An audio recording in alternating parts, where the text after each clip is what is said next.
You've just found the home of irreverent, entertaining, and cool talk on the internet. It's LA Talk Radio.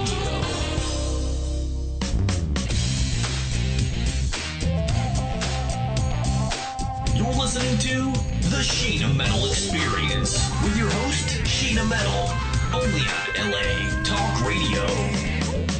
That's right. It's the Sheena Metal Experience right here on LA Talk Radio. For more info on the show, latalkradio.com, SheenaMetalExperience.com. Don't forget to email me and let me know what you think of the show and to call and talk to us live, 818-602-4929. That's 818-602-4929. My guest all this hour is making his debut on the Sheena Metal Experience.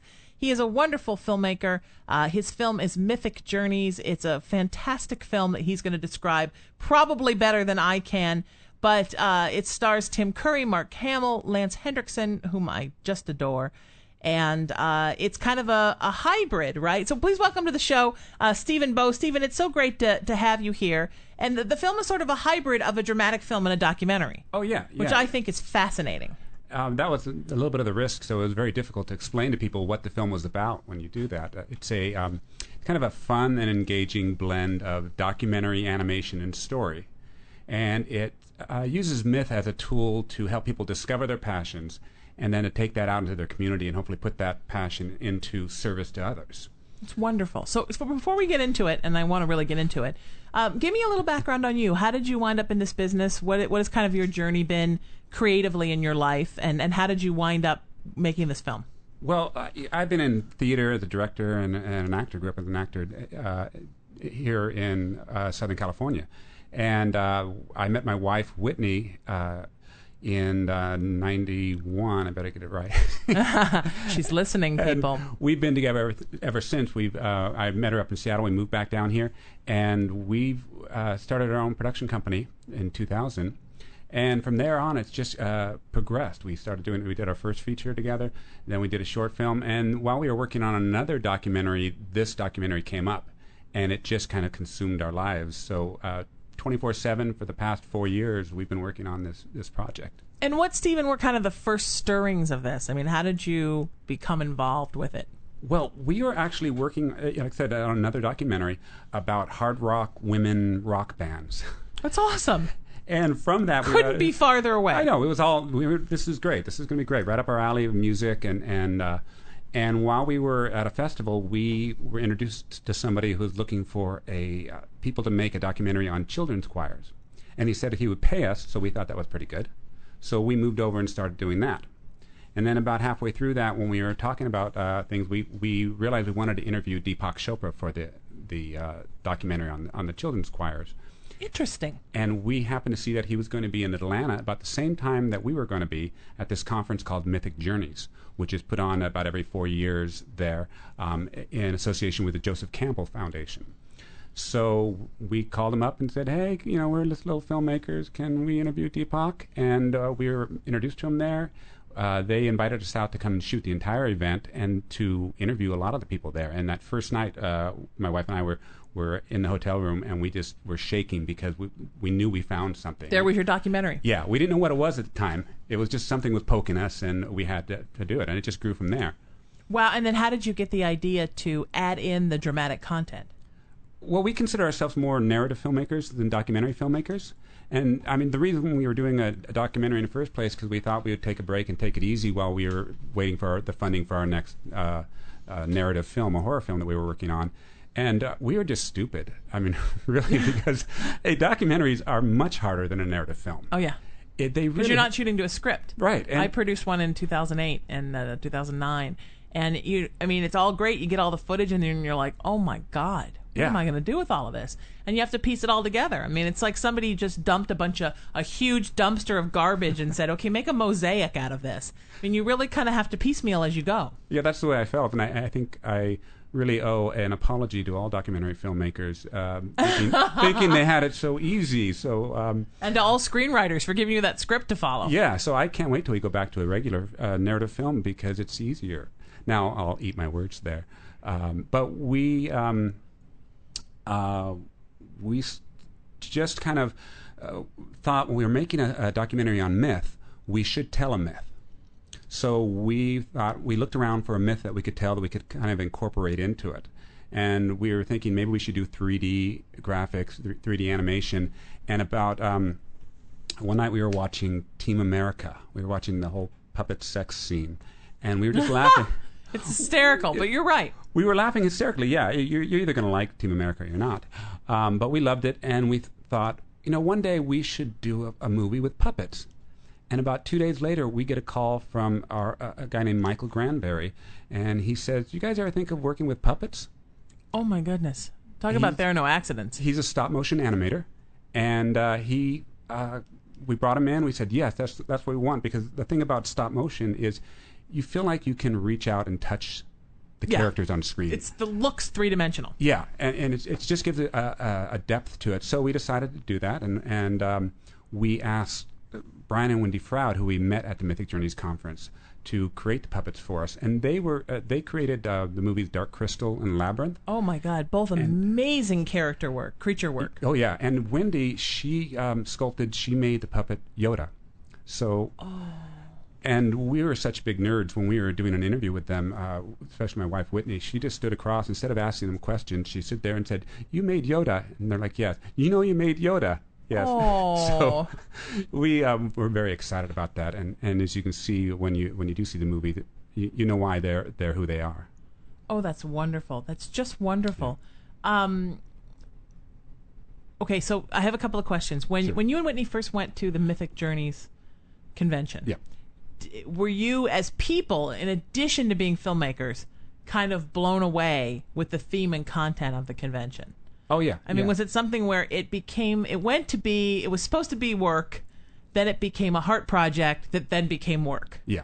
Because you were really moved by the convention. Well, we're lucky that we do what we love. We get to spend our time together as husband and wife and business partners 24/7 doing what we love. So we're really blessed by the fact that we never think we work a day in our life. Right, and you get to always be together, which is wonderful. Yeah, and we went there expecting, we almost thought there'd be kind of strange people dressed up in weird outfits, and we would go there and right. And we were familiar with Joseph Campbell being in theater and production.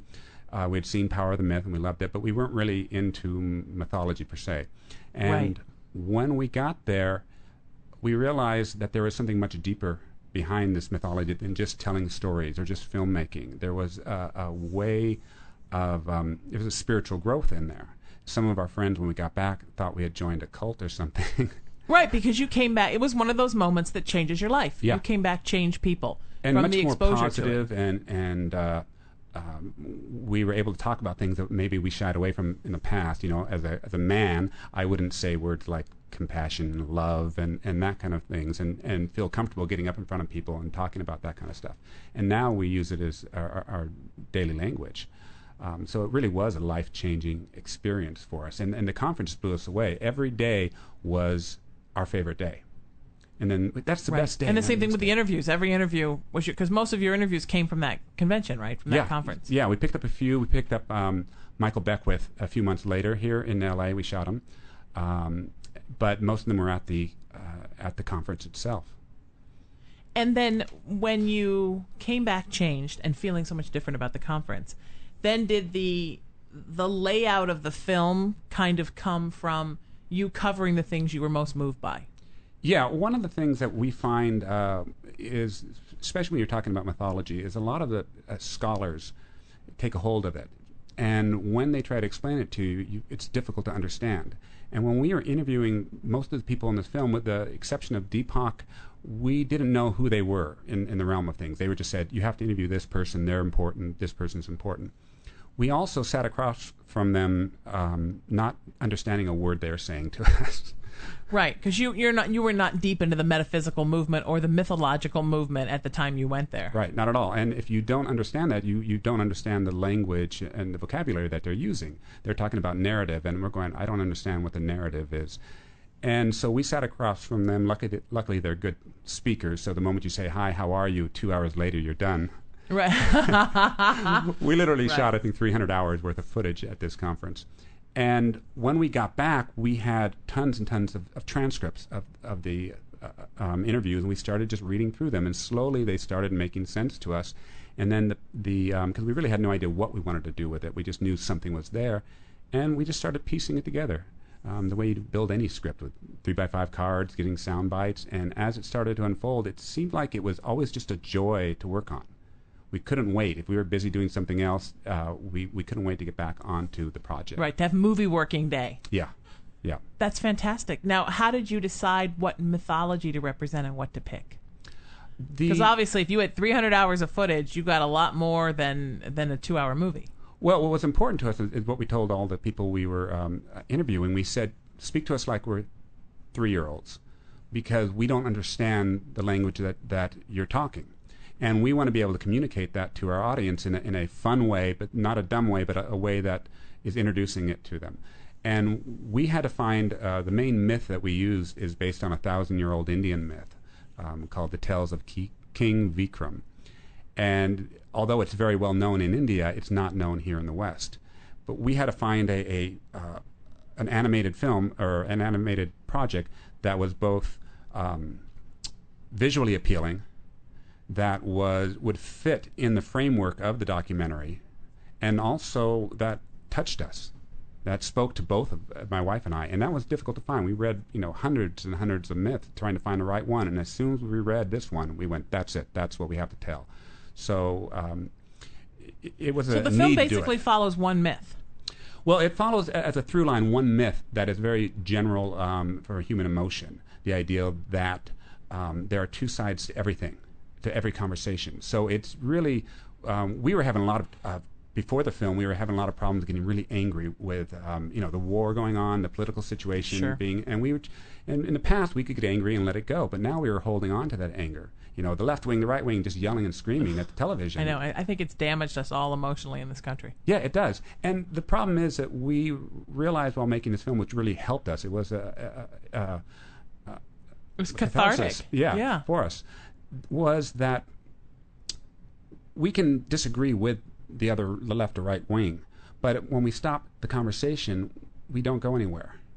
And so we are hoping that when people see this film, that they're going to understand that there are two sides of the story, and that that truth, my truth, is not this person's truth, and their truth is not my truth. So just because I don't agree with it doesn't mean to call them stupid. We have to have that conversation. We have to open that conversation. Otherwise, we're just, Fox TV. I don't know.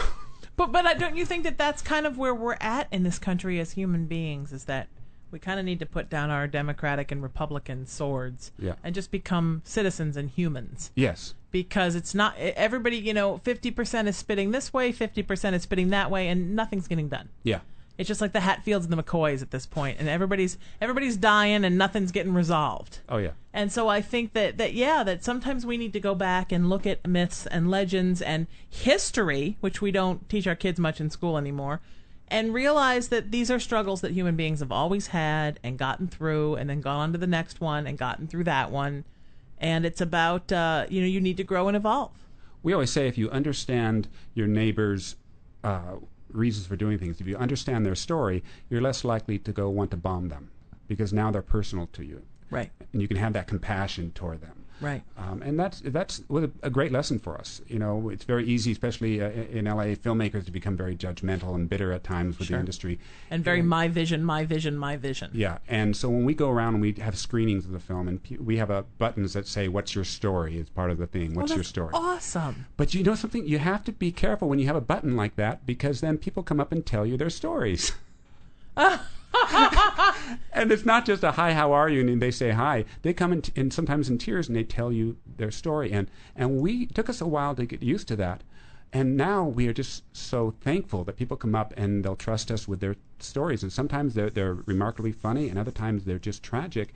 And you feel this compassion and this need to reach out to this person. But you connect in ways that I don't think we ever connected with anybody prior to this film. It's interesting because when I started this show 2 years ago, because it's all about my perspective, my percent. I'm just kidding. It's hard to explain to people, but something about it kind of almost spiritually rewired me. So all of the things, like you said, that I was holding on to, all my Irish anger about dumb things and people I'd had a problem with and didn't like anymore, and I was trying to be the just one and defend all of my friends against injustice, and and and all that kind of low ego stuff. It just kind of dropped out the more I did this. And it's interesting how many guests come and sit across from me. And you are certainly one of them, you and Whitney, if she was here. We all want to reach our creative peak, be loved, be successful, get paid for what we do. But I think at some point in your life, you come to a place as a creative person where you sort of step out of yourself. And it's not just about being creatively good, it's about being a citizen of the universe, and you take all of your gifts that you were given in the creative arts and you use it to do something that changes the world. And that's definitely what you guys have done with this, where everything becomes more global. It becomes more about every human being and not just people in your community, and you become global thinkers, and then your work moves people on a global level. And I see that sometimes, actors that'll step into a charity or into a motivational speaking or something where they're really walking into their higher path. And I know that sounds very mamby-pamby, but I think we all have that. That's one of the things that we were struggling with is people have told us afterward that this is a spiritual film. Oh, I think it's a completely spiritual film. And we never intended. We actually fought. We didn't want to make a spiritual film. You wanted to make a non-spiritual film with Deepak Chopra? Yeah, I know. We're not very bright. But we didn't. We never. A lot of it was because we weren't comfortable with it. We didn't want to be called New Agey. Right. You didn't want your film to only be shown at the Crystal Bookstore. Yeah, so hopefully, I think in the end we came up with something that was broader than just that. But we did find that by doing this, by helping people, including ourselves, with the first book, find our passion, discover our passion, and then try to help others, it was really kind of a selfish move on our part. Because every time we helped other people, it was given back to us. Right. And so we just decided just to keep helping people to keep helping ourselves. And it was the easiest thing you ever did. Like every turn, there was something good. Oh, yeah. From the lady who made Yoda to the Deepak interview, which probably is a very hard thing for someone to get, even name filmmakers. I mean, he's a very busy guy, very popular guy. He did it for free. And just, it was wonderful. It's just incredible time with him. So we were thankful. A lot of the people worked for free on the film. Our artist, our composer, Stuart Balcom, who's here in L.A. So people just started calling us out of the blue saying, hey, I heard about your project. Can I work on it? And we're not going to turn those people down. Right. Well, of course. But that's it, too. It's almost like you were doing this very high vibration thing. So then people from all around the community that were looking for that kind of experience kind of sought you out. We had our voiceover director, Charlie Adler, who's well known here in L.A., and he's the one who's responsible for bringing on Tim Curry and Mark Hamill, right, and Lance. And after working with him a little bit, he did it all for free. And he came up to us at the end of the day at the studio and said, "Thank you for letting me help you guys, because I forget that I do this day in and day out, and I forget how cool of a job I have as a voiceover director." And we thought, he's thanking us for letting him help us, which was very confusing at first. And we realized it was because he was finding joy in helping somebody, because he saw how excited we were and how nerdy we were when we were excited to meet, Mark Hamill, and so that's really it. You find that joy in helping other people, and it comes back to you. It's almost like this project has this film, Stephen, has its own little spirit. Oh yeah, and it keeps drawing people in, and it has its own little magic. I find that with any of the films that we have, but this one, I'm sure. But this one, I think in art in general, but this one seemed to have it even broader. I mean, it really attracted people in there. Like I said, we'd get calls in the middle of the night saying they wanted to work on it. Now, what kind of other films have you done, and what was thematically, what were they like? Our first film was called Nudity Required. Oh, nice. It was kind of a PG-13 film without any nudity in it, which annoyed a few 16-year-old boys. But it was kind of a Clerk-esque comedy. Right. It did really well. We did well at the festival circuit. But we also felt we limited ourselves. Whitney and I try to do everything we can ourselves on a film. But we're very proud of it. Then we took everything we learned in that. We did a short film on 35 millimeter, kind of a dark comedy about the cycle of domestic violence. So our first film had a lot to do with the overuse of nudity in films, and we're very much I'm for nudity in films, but we said you have to take responsibility for it with your actions as an artist when you do that. And then we took the next one and said this is about violence, and there's certain violence. I love watching a movie where things blow up, but at a certain time that violence crosses the line on films. So we had really no experience in mythology or And this was your documentary. third film? Our third film, yes. Wow. So you'd never used puppets? No. You'd never done anything no. mythological? You'd never done a spiritual film? No. No, we didn't And you'd want to never do it. really done one with interviews? No. Because you did, both your first two films were dramatic. Correct. Wow. It's something, well, we always look at a project and we try to see if this project scares us, then we want to do it. Right. So... What was the hardest thing in the process from the time you started it till the time it was actually, edited and in the can? What was the thing that was the hardest about this film? Because it seems like a lot of things were just completely magic. The majority of the process, I mean, any film, whether you're having a good time or not, there's the day-to-day little issues that you have to deal with. The editing. Yeah, and every night we went to bed, my wife would go, what are you doing tomorrow? Editing. What are you doing tomorrow? Editing. Right. And yeah, my director almost killed me after 6 months of editing. Yeah, and it takes a lot. Does, especially a documentary, it takes a long, long time. I think our biggest thing that we had to overcome was patience with it. There was a time a little bit before we brought on, found that we could have Tim and Mark and Lance in the film, where we were just impatient. We wanted the film done. Right. We want to get it out there so we can show people and have them tell us how wonderful we are. And we had my mother, who's a minister with Centers for Spiritual Living. She said, "It's not time yet. You guys are rushing it. It's not time yet." We could have finished it, but she was telling us that, and she kind of talked us off that ledge to just wrap it up in a few weeks. And it was shortly after that when we found the actors, and it just kind of gelled, and we knew, oh, okay, we do have to let it breathe its own life. Right. And all of their voices, Tim Curry, Mark Hamill, Lance Hendrickson, they all have kind of specific energies in movie history that go along with their voices. They all have amazingly distinct and wonderful voices. I was really surprised by Mark.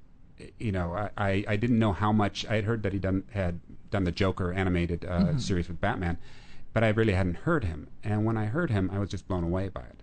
And it's really scary meeting some of your idols, especially Whitney. She was just, we made I made a rule. She freaked out over the Yoda lady. Oh yeah. And then after that, she had to have really before she met Mark, she needed to learn to control a little bit. Yeah, I had a rule. I said, well, okay, I'm not going to bring my Frankfurter doll for Tim Curry to sign. Yeah. If you Temptation. Yeah.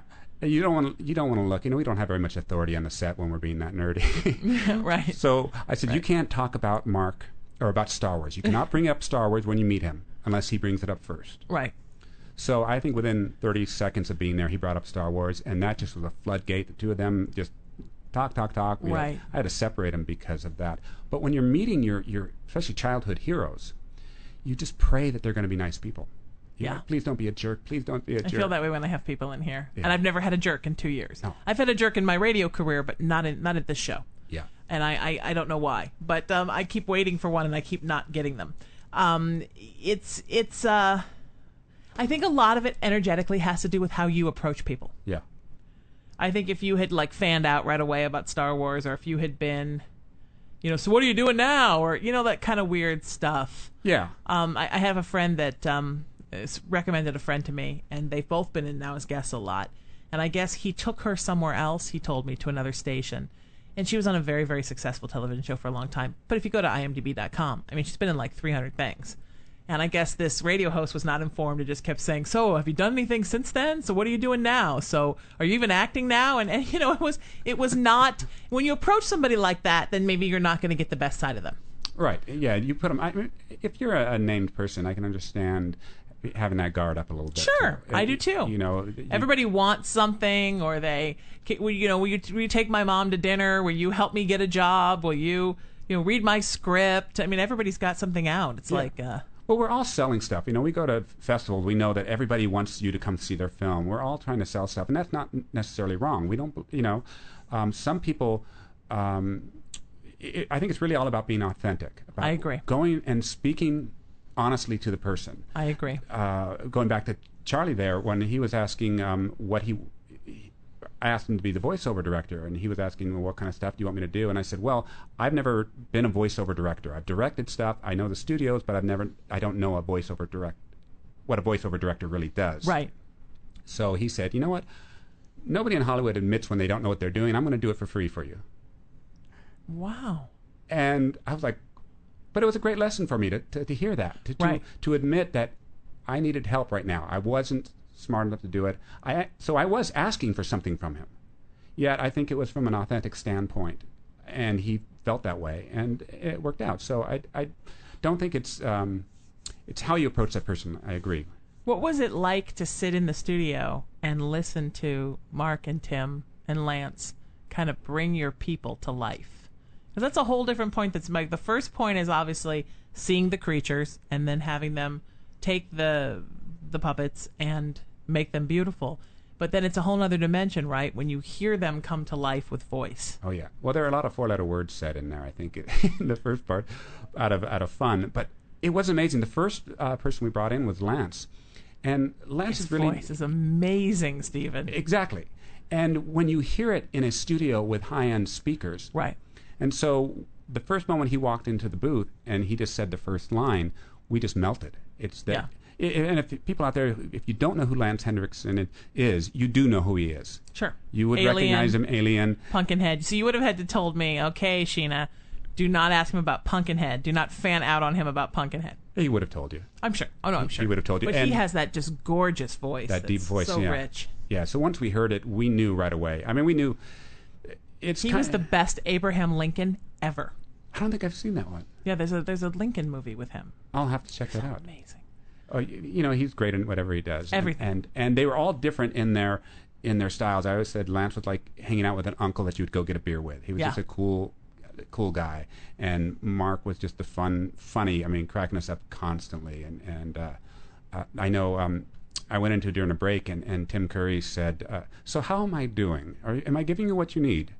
And I was, you're Tim Curry, that's how you're doing. Yeah, And exactly. Then I really lost my authority there. Then you ran home, got the Frankenfurter doll, came back in your stockings with the Frankenfurter doll. I didn't get to bring my doll there. Yeah. It's an action figure. It's not a doll.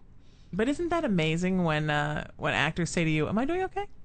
Well, they wanted to do work. They wanted to do their good work. They're craftsmen. Yeah. No matter whether they're famous actors or unknown actors are craftsmen. Yeah. And they want to do good work. Yeah. Because that's what matters to them. So it was, working with them, it was just a joy. And you got lucky with 3 really good guys that were the right energy signature for this project. The ideal that we had, each one of them played iconic characters. And the fact that we're doing a story on mythology, working with the Joseph Campbell Foundation. Right. We have the woman who made Yoda. Right. And we have now Mark Hamill, Luke Skywalker, probably the most iconic character in years and years. Right. In our and film an about mythology. Extremely intense guy, Mark Hamill.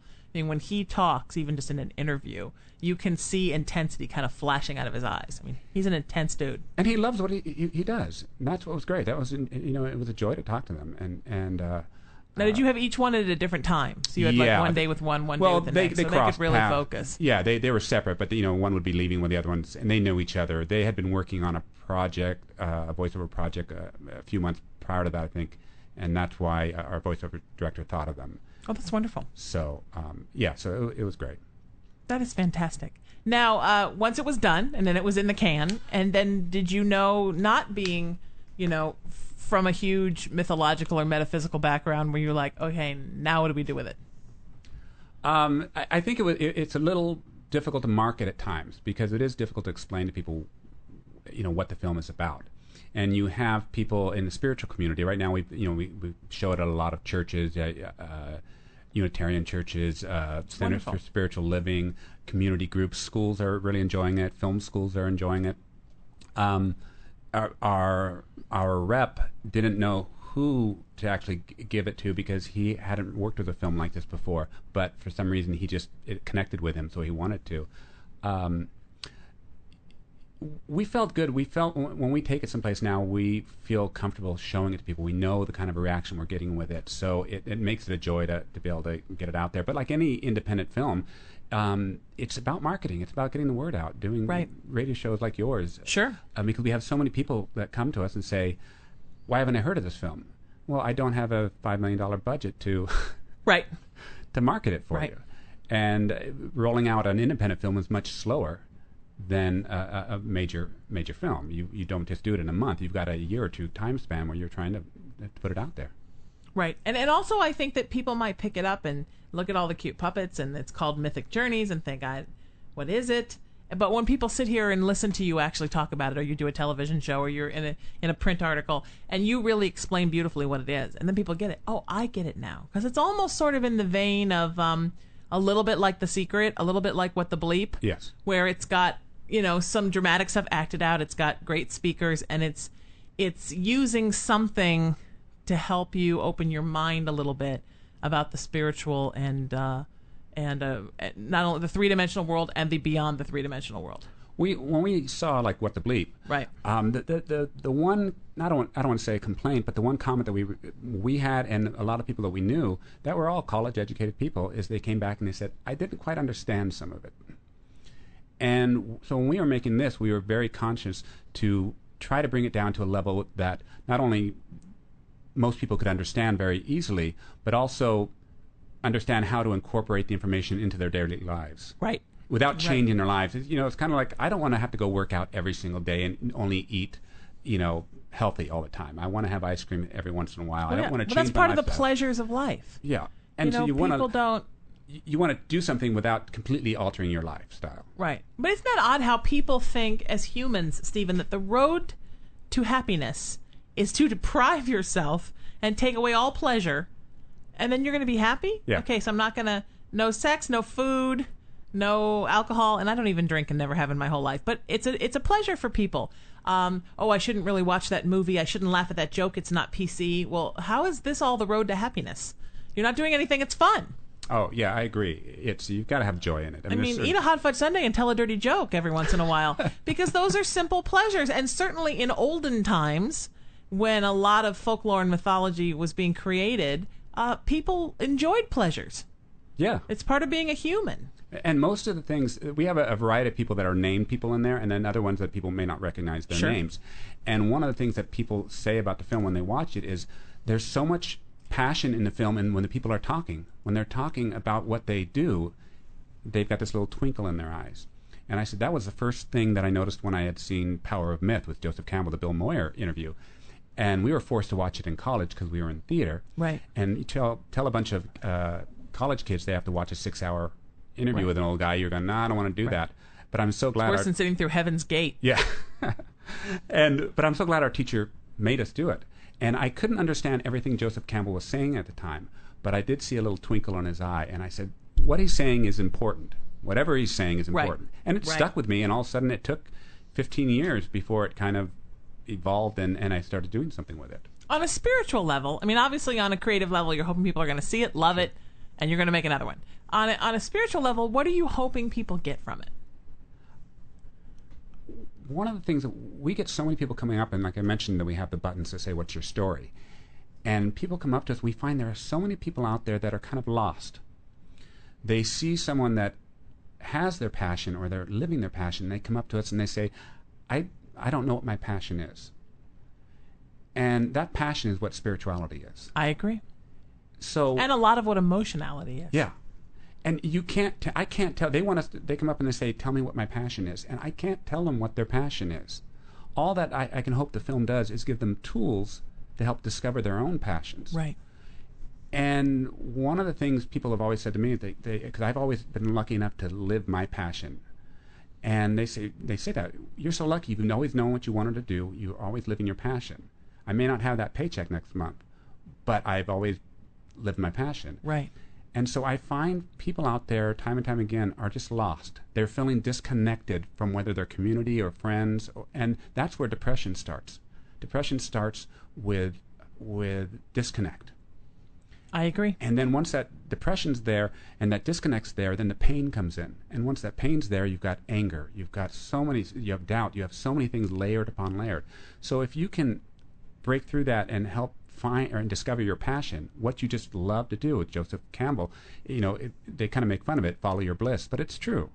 I also think that a lot of people, Stephen, depression comes because people, they know what their passion is, but they're either too scared to do it, they've been culturalized or socialized out of it, they think they're a bad person if they do it, or a lazy person, or they're following a pipe dream, or chasing for the brass ring, all that stuff that we tell people when they're kids to kind of culturalize them and socialize them out of their own joy. Yeah.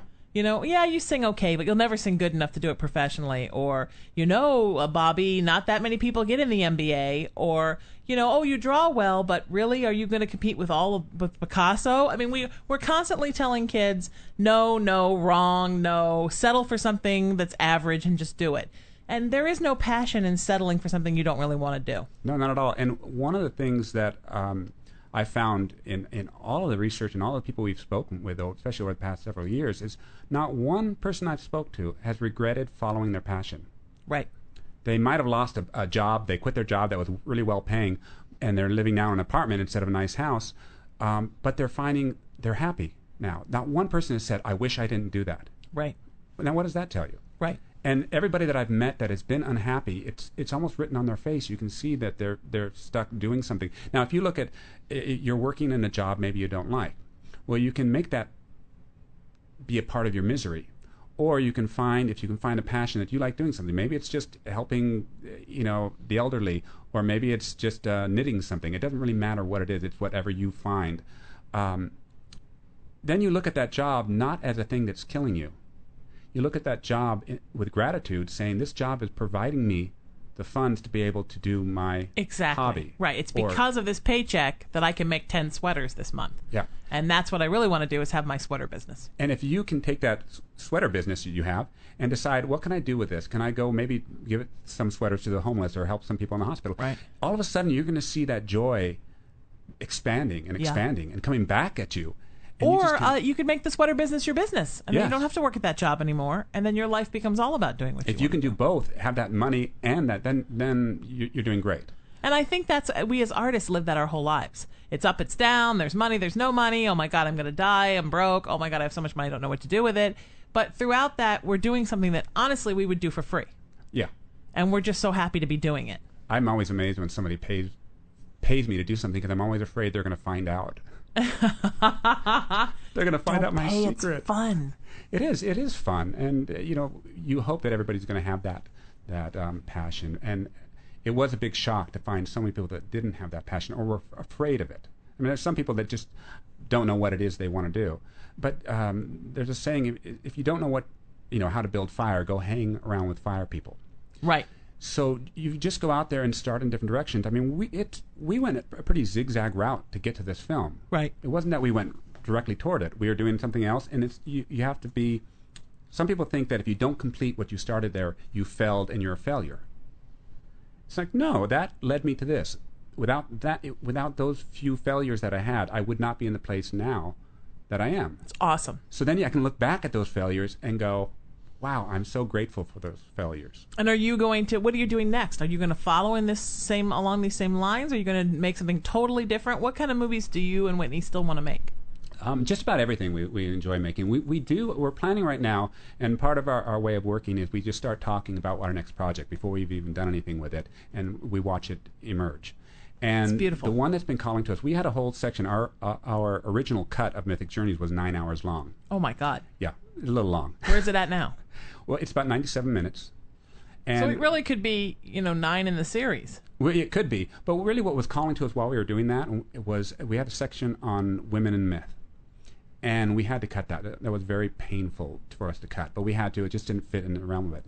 So now we're just starting. Our project is called The Gatekeepers, Women of Myth and Wisdom. It's wonderful. And it's going to be looking at, and if you go to facebook.com/gatekeepers movie, you will see on there information about it. And it's basically celebrating women and how they've contributed to culture since time began through wonderful. Story, as storytellers, as keepers of wisdom, and then what they have to give as we go on and continue on with the narrative. So we're hoping to start that as soon as we get the funds for it. It's fantastic. And what kind of women do you want to interview for it? We're hoping to interview not only mythologists but storytellers, artists, filmmakers.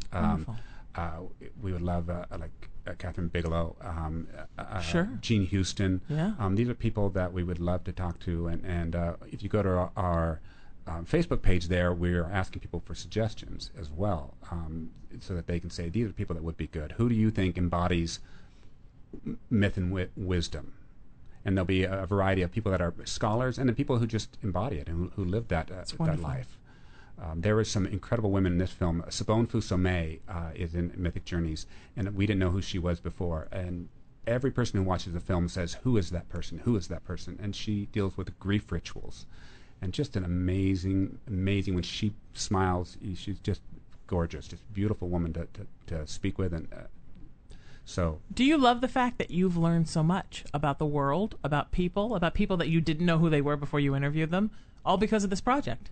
Yeah, that's the joy. I mean, the richness it's brought to both your lives, in addition to just being a fantastic creative endeavor. Yeah, it's amazing. It's been life-changing from day one. It's just been so much fun to work on, and we're just thankful every day. We're just lucky, I guess. So awesome. Stephen, will you come back and see me again and bring Whitney? I would love that. We would love to. Thank you for being terrific. And where's the best place people can find out about the movie and get it? If you go to mythmovie.com, or mythmovie.net, I'm sorry, MYTH, and there you can see the film. You can get the film and buy it. We have a lot of free bonus gifts and a lot of fun stuff, and we'll be having the book version hopefully come out in a couple months. That's wonderful.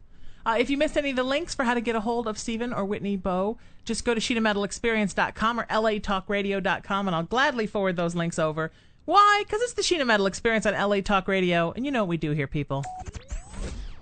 Every Monday through Friday, 5 to 7 p.m. Pacific Standard Time, we rip the veil off the human sideshow and expose the creatures I like to call big old Homo sapiens at their most bizarre and definitely at their most beautiful. And it's true every day on the show. It may be my show. It is the Sheena Metal Experience, after all. That doesn't mean it's not always and forever, undoubtedly, indubitably, and you know what I'm going to say, people. It's my show, but it's your experience. Thanks for listening. Have a great night, and I'll see you all tomorrow.